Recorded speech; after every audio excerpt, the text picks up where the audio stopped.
You know your presidency is in trouble when you are bragging about mass firings. But unfortunately for Joe Biden, whose poll numbers are tanking on every single issue, the best thing he's got to brag about these days is the huge number of his constituents who are losing their jobs because they are losing their jobs in the name of public health. These requirements work.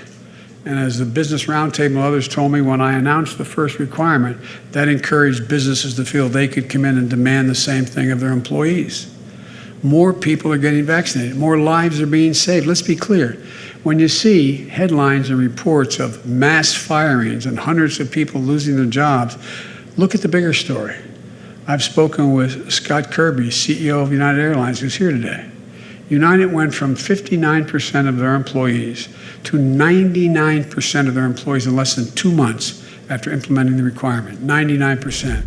99%, because they fired all the ones that weren't in that 99%. 99%. Lots and lots and lots of people are going to lose their livelihoods in order to pressure other people to get a vaccine that may or may not prevent them from getting a cough.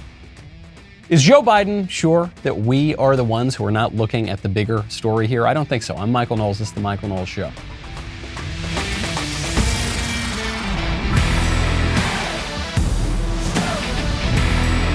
Welcome back to the show. My favorite comment yesterday from Old School. Man, that when my producer sends me in these comments in the morning, I don't see whose name it is. I just see the comments. Once again, Old School, who he keeps coming up here on these comments. He writes, one of my sons is actually named Brandon, and he's on cloud 9 because he thinks the whole country is cheering for him. It's true. And every single day, more and more of the country is cheering him on. Let's go, Brandon. When you want to see things clearly, but without eye strain, without that nasty blue light that can give you headaches and things like that, I strongly recommend you check out Blue Blocks. I no longer look at a screen if I'm getting blue light from that screen. I just don't do it. I do it as little as I possibly can. You don't realize how much the blue light damages your eyes and leads to that digital eye strain until you get rid of it, okay? Symptoms of digital eye strain include blurred vision, headaches, dry, watery eyes. It can include anxiety, depression, low energy. Blue Blocks was created to change this with high-quality lenses for daytime, nighttime, and for color therapy exactly in line with the suggested peer-reviewed academic literature. They've got over 40 hip frames coming prescription, non-prescription, and readers. They have frames for every single need. Blue Blocks is also giving back by working in partnership with Restoring Vision in their Buy One, Gift One campaign. For each pair purchased, they donate a pair of reading glasses to someone in need. Go check it out today. BlueBlocks.com/Knowles. Use the promo code Knowles at checkout to get 20% off and enjoy free shipping on orders over $115. Get your energy back, sleep better, block out the unhealthy effects of blue light with Blue Blocks. BLUBLOX.com/Knowles. Click the link below. Make sure you use code Knowles to get 20% off your order. Enjoy free shipping on orders over $115. BLUBLOX.com/Knowles for 20% off today. Joe Biden semi-coherently, and I'm being generous, I think, gave this speech yesterday about the vaccines and the vaccine mandates and how it's great if a lot of people lose their jobs because they're not vaccinated, because then that might encourage other people to get vaccinated. And we need certain people to get vaccinated, okay? It's not just about your personal choice. It's not just about your liberty, as Biden had said a few weeks ago. This is about the public health. And Biden brought it home with this point.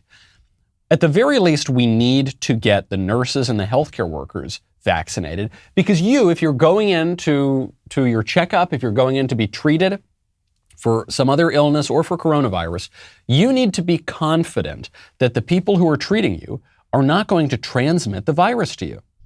We have to beat this thing. So while I didn't race to do it right away, that's why I've had to move toward requirements that everyone get vaccinated, where I had the authority to do that. That wasn't my first instinct.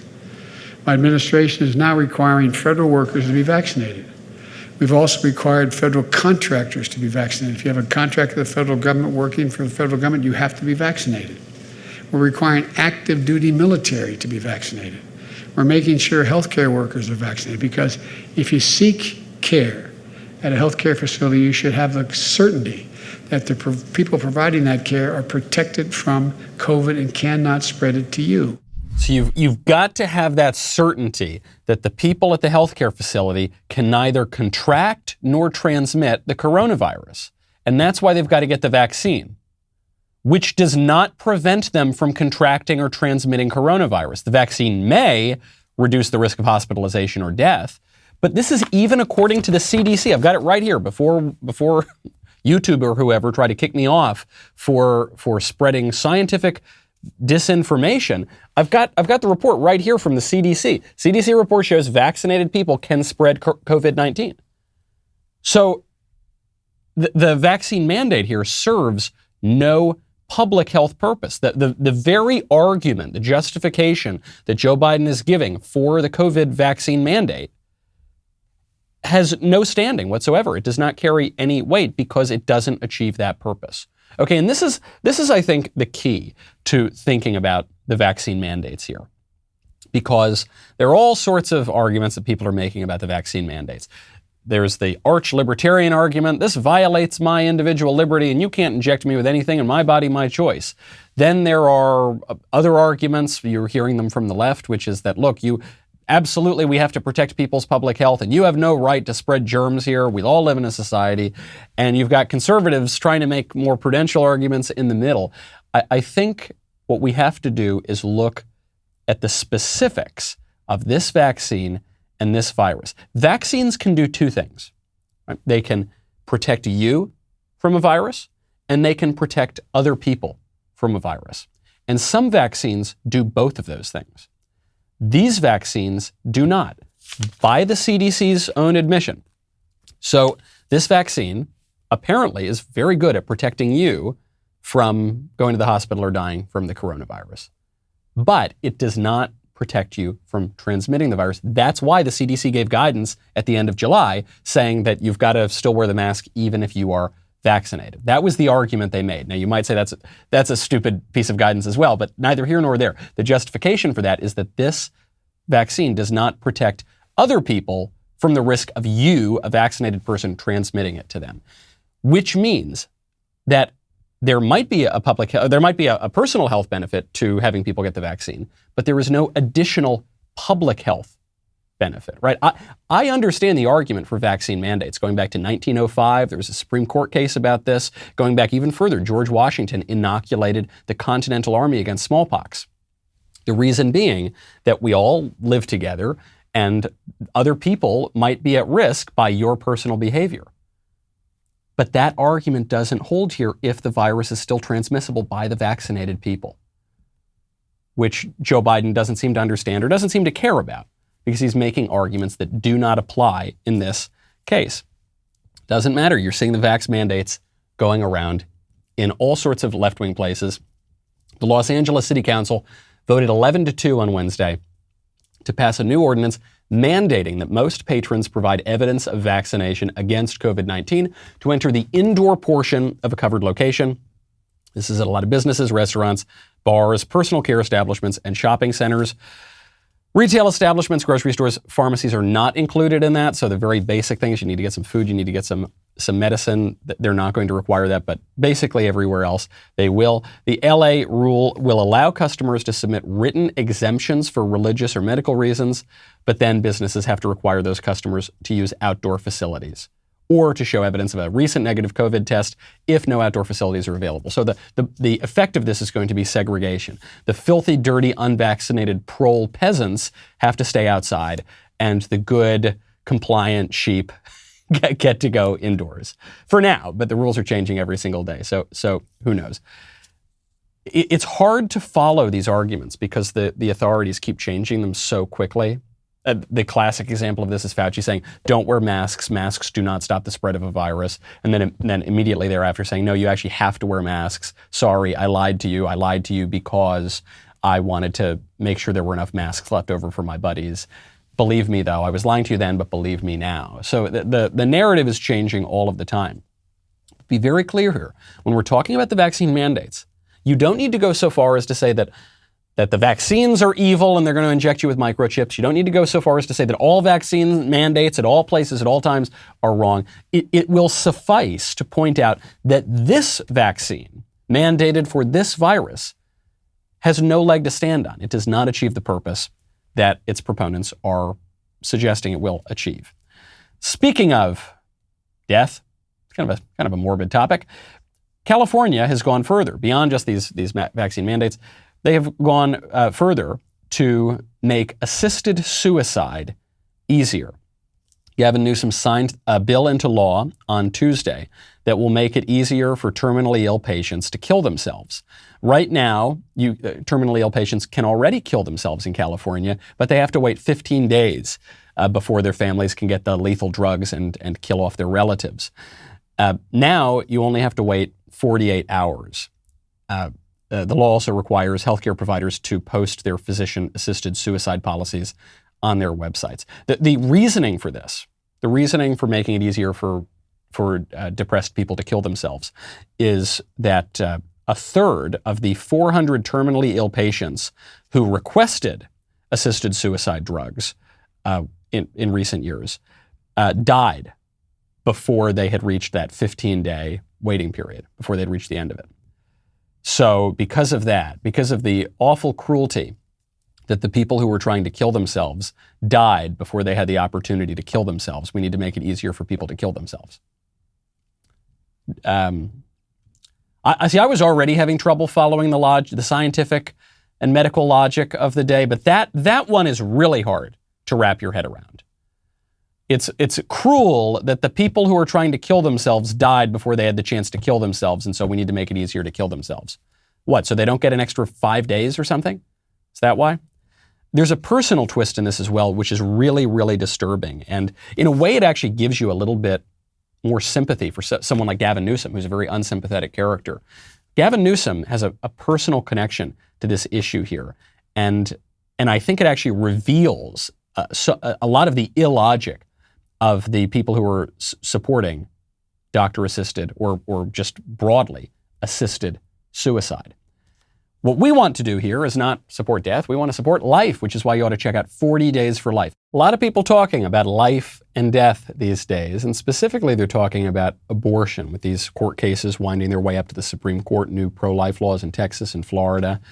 If you're struggling on what to say or how to say it when abortion is the topic of conversation, you need to check out a recent new book, What to Say When, the complete new guide to discussing abortion. Since its release, it has already been a #1 Amazon new release and a #2 Amazon bestseller. It's already on its second printing. It's an easy book to use, tells you what to say, what not to say, and its proven arguments have worked with everybody, people on the fence, abortion supporters, even Planned Parenthood workers. This is an absolutely invaluable and timely tool, so get it now. What to Say When, the complete new guide to discussing abortion, how to change minds and convert hearts in a brave new world. Go to Amazon or get it directly from 40 Days for Life.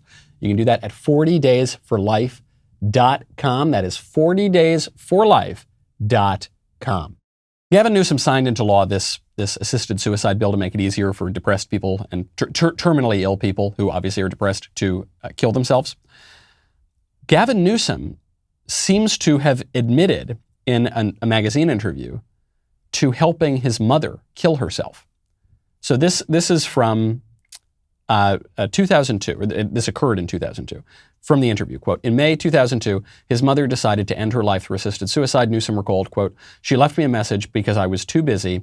Hope you're well. Next Wednesday will be the last day for me. Hope you can make it. Newsom's mother had cancer. Newsom says, I saved the cassette with the message on it. That's how sick I am. The interviewer writes, he crossed his arms and jammed his hands into his armpits. I have PTSD, and this is bringing it all back, he said. The night before we gave her the drugs, I cooked her dinner, hard-boiled eggs, and she told me, get out of politics. She was worried about the stress on me. This is a horrifying, horrifying scene to think about. That Newsom's mother, governor of California, his mother calls him up. She was terminally ill. Who knows when she would have died? Very often the predictions on these things can be way, way off. And she just said, I've got cancer. I don't want to live anymore. I'm going to kill myself. Hey, son, I'm going to kill myself. I hope you can be there. And she had her son come there to help her kill herself. And he said he still has PTSD from it. Of course he does. It's a horrible thing for her to do. And it's a horrible situation he was put in. And it's a horrible thing in general. It's an evil, evil thing in general. She died at 55 years old. She's very, very young. In San Francisco, 2002. This was while her son was a member of the San Francisco Board of Supervisors. At the time, assisted suicide was a felony in California. No longer is. This is gaining in popularity. They call it euthanasia. It's assisted suicide. It's gaining in popularity. There are really dark, really dark versions of this. There was a story out of the Netherlands where an old woman had been scheduled for assisted suicide, but she was sort of out of her mind a little bit, and she would go out of her mind and come in, and she was at varying degrees of lucidity. And when the time came for the scheduled assisted suicide, she begged them to stop. She tried to smack the poison out of their hands. Actually, her family members had to hold her down while a doctor killed her while she was struggling to survive. So there are these really ugly things. People who are depressed, people who feel they're a burden on their families, people who feel they're too old, they give in to this kind of despair. It's a very hideous sort of thing. But you're seeing it even for young people who are very sick. This is an evil thing in and of itself, because the premise here is that suffering is the worst possible thing in the world. The only reason to live is to feel good and to have pleasure. And the moment that the pleasure and the feeling good wears out, or you feel that you're a burden to somebody, or you think life's not quite as bright as it used to be, you ought to just end your life. That is a very perverse logic. It's going to lead to a lot of people offing themselves. And it also is based on a false understanding of our own bodies. And the left leans into this, but the right does sometimes as well, especially the libertarian right. We have this idea that we own our bodies and we can do whatever we want with them. Do whatever you want, doesn't bother me, just don't make me pay for it. But you have a right to do whatever you want with your body. You own yourself. No, you don't. No, you don't. You don't own yourself. You don't have a right to do whatever you want with your bodies. I know that this very liberal, lowercase l idea has pervaded the left and the right these days, but it's just not true. You have obligations to your family, to your community, to your nation, and to your God, to the transcendent moral order. You don't have the right to do a great many things, not the least of which is you don't have the right to kill yourself, okay? Speaking of death and distress, it's a really downer kind of a news cycle. Well, luckily, we've actually got some good news coming up too. But before we move on to that, we do have to talk about abortion. All right, this is the last piece of death I think we're going to be talking about here. But there is a bright side. I think the left is stumbling over their own illogic on abortion. There's a writer, Julia Ioffe. I don't know if I'm pronouncing that correctly. She's a popular writer on the left, and she posted this whole tweet thread about abortion and how terrible it is if you are pro-life, or she refers to pro-lifers as anti-choice. And she says, if you are anti-choice and you want to make sure women carry every pregnancy to term, why not make the person who created the pregnancy contribute? Why not have men pay child support to the women they impregnate? Surely it is not the woman's responsibility alone. Yeah, sure, that sounds good. Yeah, good idea. Yeah, I bet you pro-lifers don't want men to have to stick around and take care of the mother of their child and the child himself. No, we would like that. That would be a good thing. Yeah, maybe we should make it harder to get divorced. Yup, that sounds awesome. Great idea. Yeah, and maybe we should discourage casual sex and the hookup culture. Keep going. What else do you have? Yeah, and maybe we should encourage a traditional family structure. You're on it, baby. Let's do it. Julia, where can I vote for you? This sounds great. This sounds great. So this has happened a few other times where these pro-abortion people think they've got a real zinger on the pro-lifers. Because they'll say, maybe you should hold the men accountable. And then all the pro-lifers, every single one of them, every single one in the entire country will say, yeah, that's a good idea. And what this reveals is that the pro-abortion side, they come to their ignorance honestly. Okay, I actually mean this sort of as a compliment. I don't think generally they're just lying about their motivations. I think they genuinely believe that people who oppose abortion, pro-lifers, do so because they hate women and they want to control women's bodies and they want to keep women as second-class citizens. I think that's what they genuinely believe. In fact, I know that's what they genuinely believe because when I was young and stupid, back when I was a teenager, I thought that. I was pro-abortion. Okay, I thought the arguments for pro-life didn't make any sense to me. I mean, that was the case until I was about, 19, 20 years old. I remember I had a conversation with a bioethicist during a summer fellowship once. And she disabused me of my stupid pro-abortion notions. But I really had it in my head that pro-lifers, they just didn't respect women. They didn't think women ought to have the choice. It didn't occur to me that the baby was actually the subject in this discussion, not just the woman or the man or the society or the economy or whatever, that the baby actually had some rights as well. So I think it's good when these stories come up, when these pro-abortion people come up and they think they've got a real zinger here, I think we need to speak loudly and say, oh, you're absolutely right. Good job, honey. Yep, that's right. Let's end no-fault divorce. Yeah, let's make sure that men have some say over whether or not their kids get killed, and let's make sure that men have to bear some responsibility for raising their kids. Great stuff. Love that idea. Speaking of pro-life, you know that Nancy Pelosi pretends to be a practicing Catholic, but she is in a great disagreement with Catholic teaching on a very important issue, a non-negotiable issue, that is the right to life. And so this is a grave mortal sin, and this is actually entails another sin, which is the sin of scandal, because she is leading people astray by pretending to be a practicing Catholic while supporting the widespread slaughter of babies. So Nancy Pelosi's Archbishop Salvatore Cordileone, has come out. He's a very strong bishop, very strong defender of the faith. And he's called for the conversion of Pelosi's heart. He says a conversion of heart of the majority of our congressional representatives is needed on this issue, beginning with the leader of the House, Speaker Nancy Pelosi. I am therefore inviting all Catholics to join in a massive and visible campaign of prayer and fasting for Speaker Pelosi. Commit to praying 1 rosary a week and fasting on Fridays for her conversion of heart. It's a great idea. The reason I bring this up, especially for non-Catholics, this might seem kind of weird, the idea that just prayer and fasting are good ways to effect positive change in the world. But they are. This is the tried and true method, okay? And just yesterday, we celebrated a very important anniversary here in the West. It's the anniversary of the Battle of Lepanto, October 7th, 1571. It's one of the most important battles in all of history. It was a battle between the Holy League under St. Pius V and the Ottoman Turks, who were invading. The Muslims have come close to conquering the West on 3 occasions: the Battle of Poitiers, also known as the Battle of Tours, in the 8th century, the Battle of Lepanto in the 16th century, and the Battle of Vienna, largest cavalry charge in history, in the 17th century. And these were massive moments when civilization as we know it could have disappeared. And there have been victories that some might call miraculous. In the case of the Battle of Lepanto, whose anniversary we celebrate yesterday, the Holy League was vastly outnumbered by the Ottoman Turks. And what did the Christian West do?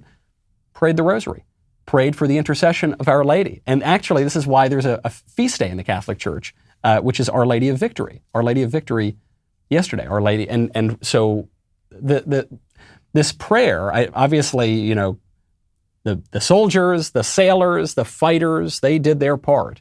But there is this idea that our prayers are effective.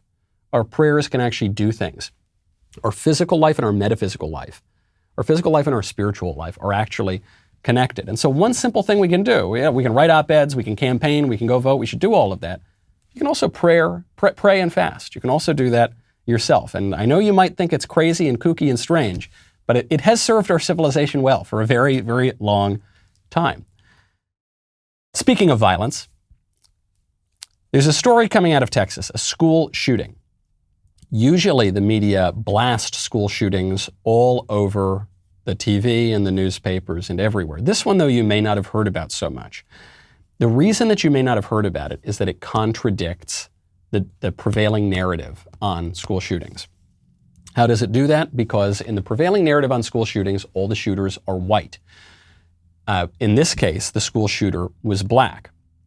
Furthermore, it contradicts a lot of the narrative on criminal justice, because what we always hear is that the cops go really easy on white people and they're really harsh on black people. But in this case, the 18-year-old student who shot up a Texas high school was just released on bail. He shoots 4 people, injures 4 people, shoots up the school, and he gets released on bail. And so it's very sad. It's sad whenever anyone shoots up a school or shoots up a community or, commits any act of violence. But that doesn't necessarily make it a national news story. I mean, these things do happen. The reason I mention this story is to point out that this sort of thing never would have happened if the kid were white. If the school shooter were a white kid, he never would have been released on bail.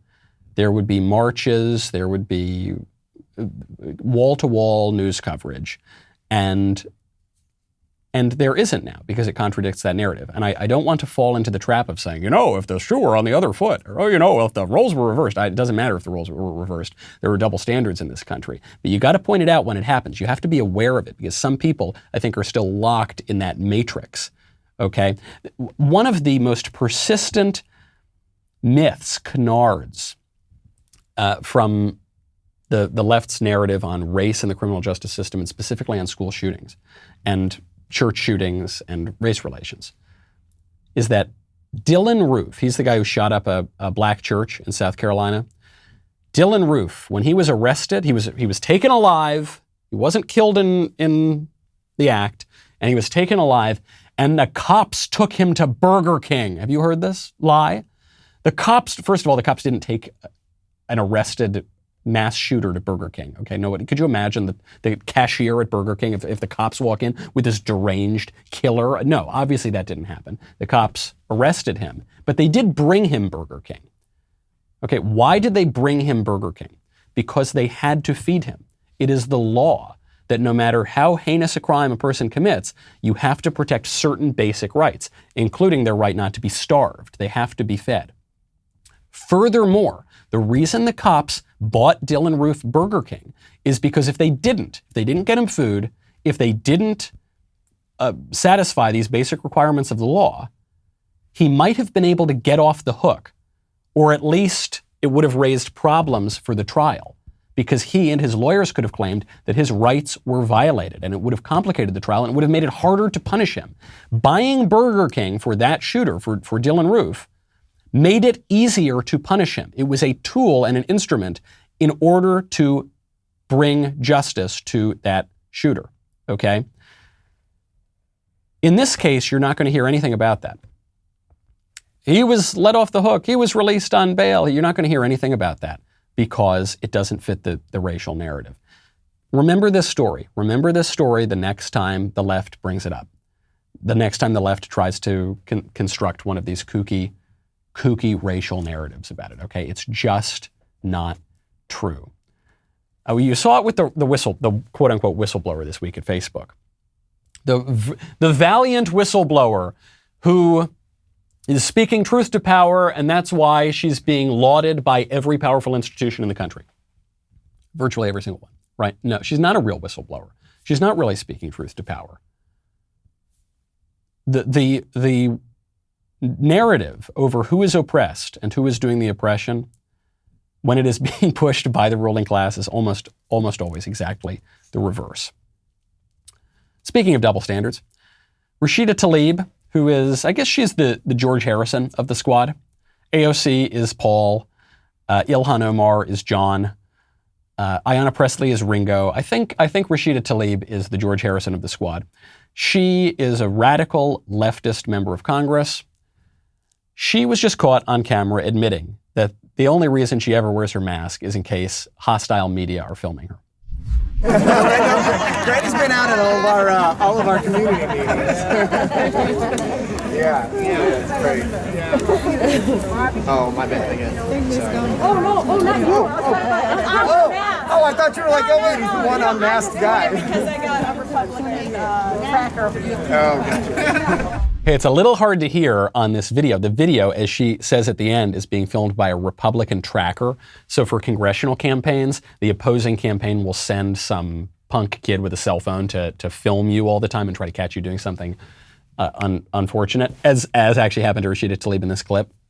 But she's got the mask on, she's talking about the mask, and then some guy goes, oh yeah, I'll put my mask on. She goes, oh no, not you, no, don't worry, no, it's not that. The only reason I've got to wear mine, I only wear it because I've got the Republican tracker following me. And she actually, as she tells him that, she pulls the mask down.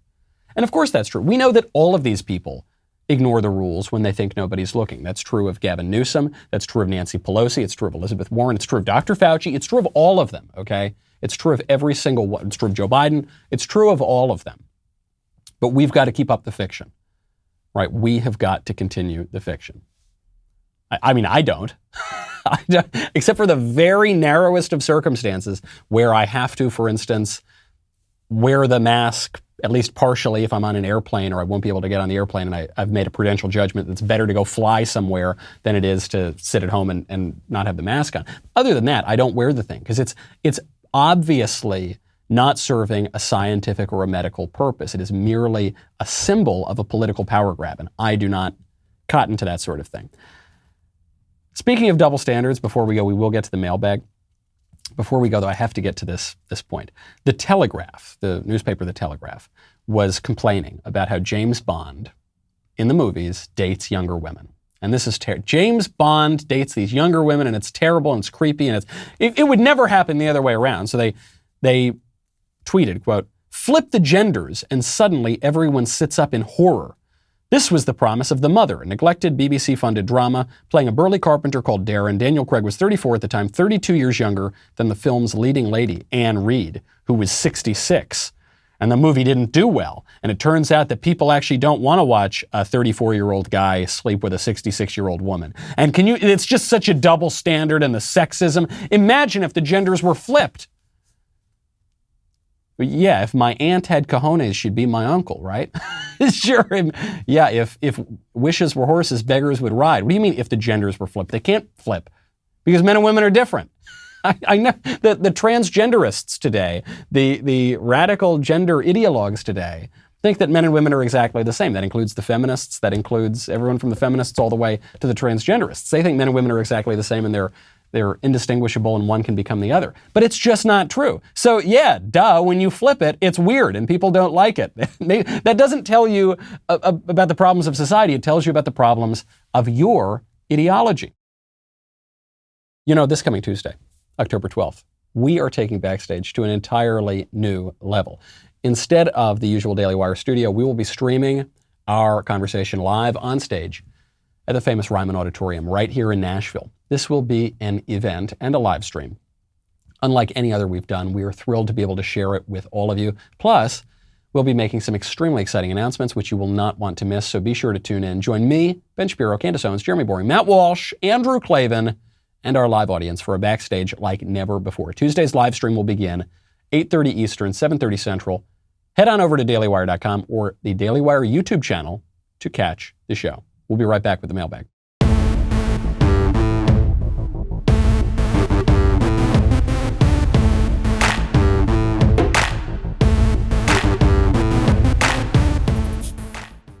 Welcome back to the show, my favorite time of the week, the mailbag. First question up from Jackson. Dear Michael, I'm a law student running for class president on an anti-mask, anti-COVID restriction platform.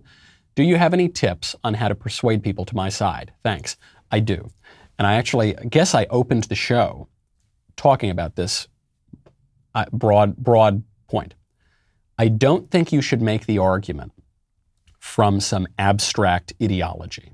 Okay, I don't think you should make the argument from some general rule that's going to hold at all times for all illnesses and all vaccines.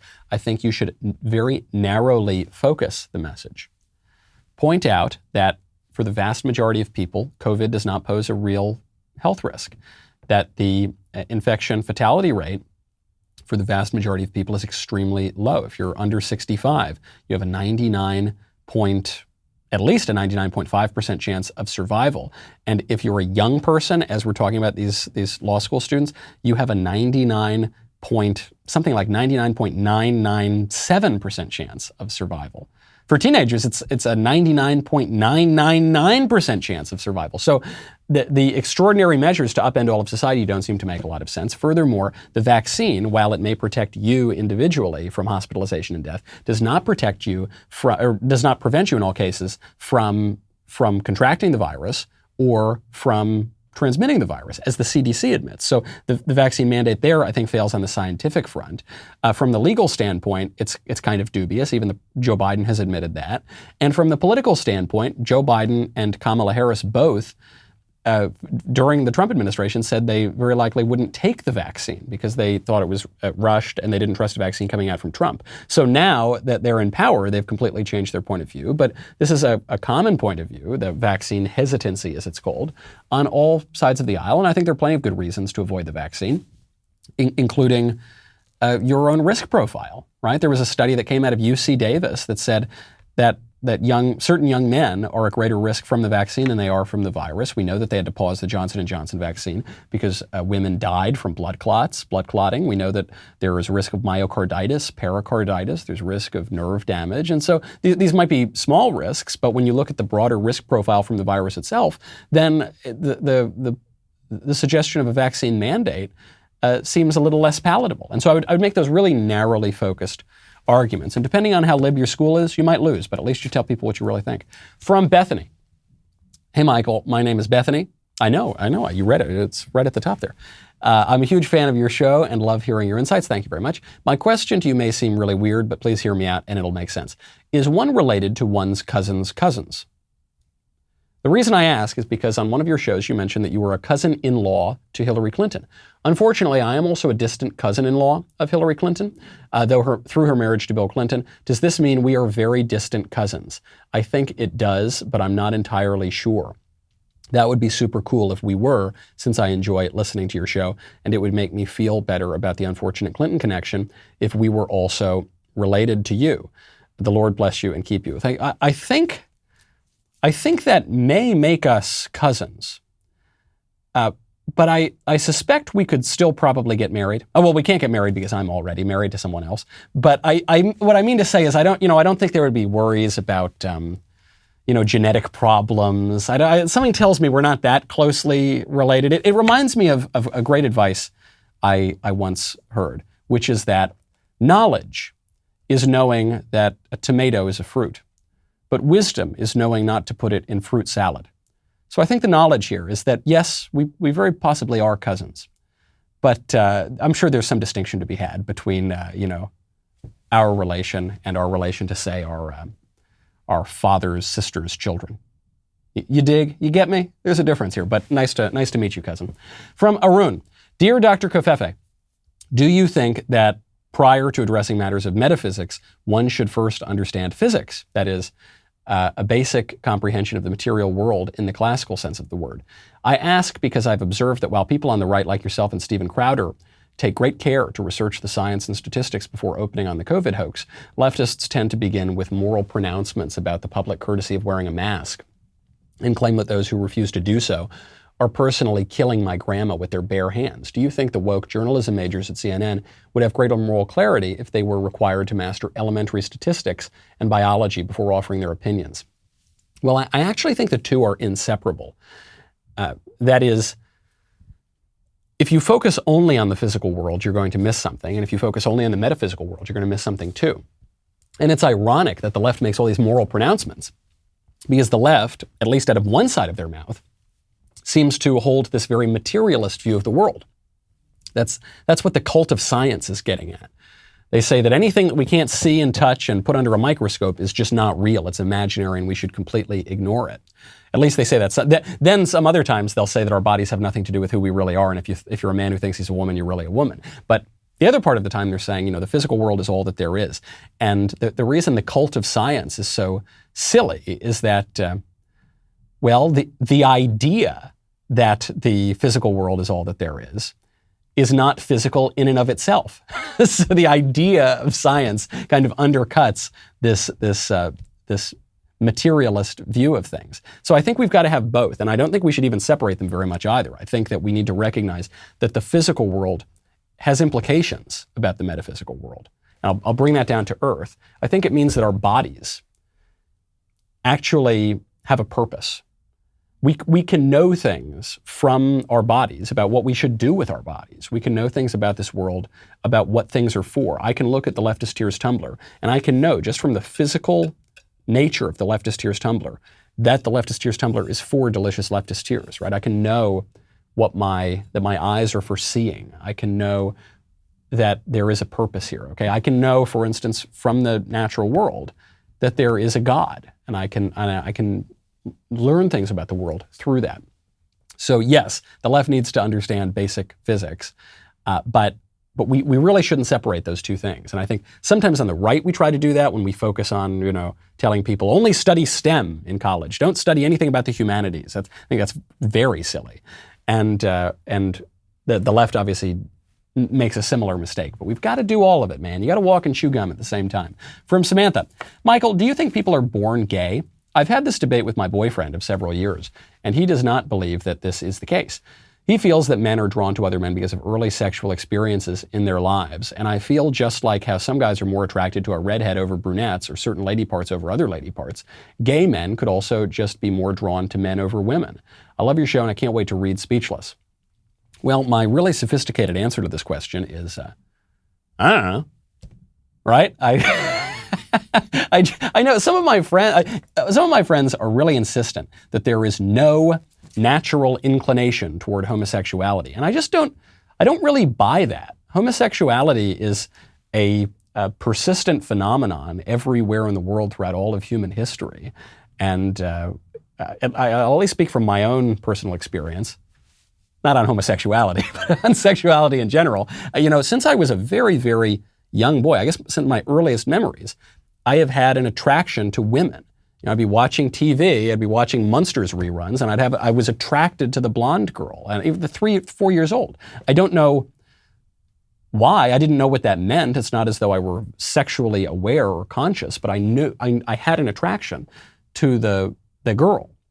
So I can't help but imagine that gay guys might have a natural inclination toward guys. I mean, this is a very strange and varied world here, and people, have kind of unusual things about them. And so I don't think that implies that we therefore need to, redefine marriage or, encourage all sorts of attractions and say that if it's natural, do it, or whatever, if it feels good, do it, or anything like that. I mean, you can have any sort of discussion you want on sexual ethics, but I don't think that relies on there not being a natural inclination toward homosexuality. I think it's sort of beside the point.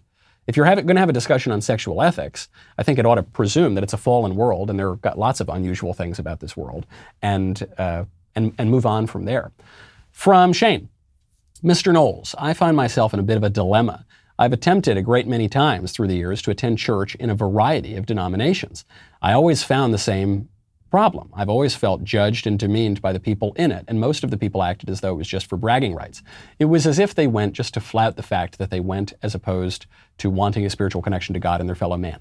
Any advice for a lost soul seeking a deeper connection to the divine? Thank you, from Tennessee. I do. I have an answer, and you might expect this coming from me, but hear me out. You should find not just a mass, you should find a Latin mass. You should go find a traditional Latin mass. And you might not have Latin, and don't worry, you have a little booklet you can follow along and it'll give you the English translation. But the reason you should find a traditional Latin mass is, well, there are many reasons, but the reason in your case is because the traditional Latin mass is not about you. And it's not about the person sitting next to you in the pews, and it's not about the people at all. Actually, the priest is not even facing the people. The priest is facing the altar, and we're actually all facing the altar, and it is all about the sacrifice that is taking place on the altar, and it is all about God.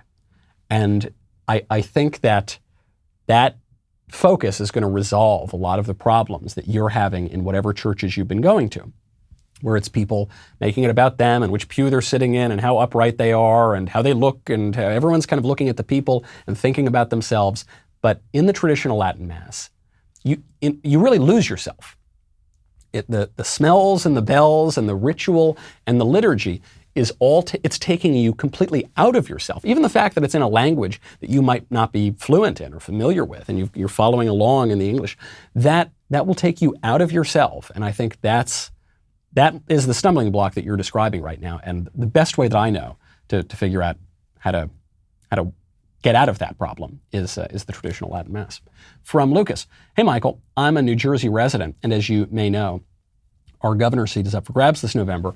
The Republican candidate, former Assemblyman Jack Ciattarelli, just had his first debate against incumbent Phil Murphy, or as my boss calls him, Horseface. That's not very nice. However, as a true conservative who cares about cultural issues, I wasn't in love with some of his answers the other night. He's pro-abortion. He says systemic racism exists. Ugh. I think these stances are tactical because in a deep blue state like Jersey, he has to appear moderate, even to have a chance of being elected. Do you think Republican candidates in blue states should do what it takes to appear electable, even if it means giving ground to the left, or take a hard stance against the cultural degradation that is plaguing our country? Thanks for all that you do. I think that the Buckley rule holds. I think you should vote for the most right viable candidate. And I think there can be an argument. Abortion kind of complicates this, but I think there can be an argument for voting for squishy candidates if there is no better option available and if the leftist candidate poses a real threat. I don't think there is an argument for real conservatives lying to the people when they run for office and pretending to hold certain views to get elected so they won't hold those views afterward. I think that's a bad thing, and it speaks to a lack of integrity. And so I would be skeptical about voting for someone like that. But if you're in Jersey, you've got to live in reality. You know, politics at its best has a tight connection to reality. And so I would recommend that you make a prudential calculation there. But there's far less of an argument for voting for that person if you think he's just being disingenuous and lacking integrity. Last question from Jennifer. Michael, I'm a fellow devout Catholic. I prefer the term practicing Catholic because I'm going to keep on practicing until I get it right. But good, that's great to hear from a fellow papist. I'm in a serious relationship with a guy who was raised Protestant but left the Christian faith as a young adult. We've known how differently we view faith for the entire year we've been together, but recently he started asking me what if questions about future children. He seemed fixated on what if your son's gay, and all I can do is tell him what the church teaches about celibacy. What would you do if you had a child? This is a very gay mailbag today. What would you do if you had a child come out as gay? Obviously, I'd imagine you'd still love them and encourage them in Catholic teachings, but would you attend their non-Catholic wedding if they had one?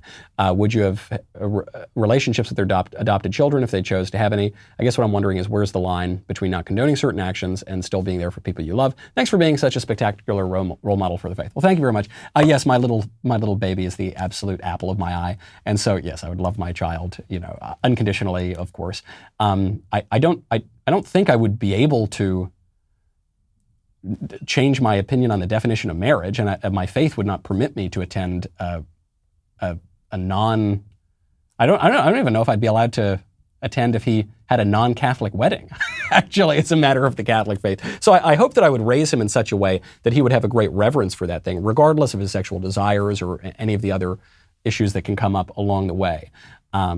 So yeah, I wouldn't like abandon my faith and radically change my view of reality, but I would love my son unconditionally. Of course, as I love my gay friends and all sorts of things like that. Believe it or not, you can do both. This reminds me of this question of the Julia Ioffe, who said, you pro-lifers, now what if we made the men take care of their kids? And you say, yep, that sounds like a good idea. You can be against killing babies and for men taking responsibility. Actually, it makes perfect sense to do all of that. You can do that despite how viciously the left-wing media wants to portray us. All right, that's our show. I'm Michael Knowles. This is The Michael Knowles Show. See you Monday.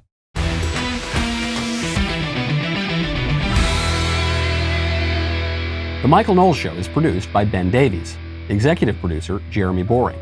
Our technical director is Austin Stevens. Supervising producer, Mathis Glover. Production manager, Pavel Vidovsky. Editor and associate producer, Danny D'Amico. Associate producer, Justine Turley. Audio mixer, Mike Coromina. And hair and makeup by Cherokee Hart. The Michael Knowles Show is a Daily Wire production. Copyright Daily Wire 2021. Hey everybody, this is Andrew Klavan, host of The Andrew Klavan Show. Some people are depressed because the Republic is collapsing, the end of days is approaching, and the moon's turned to blood.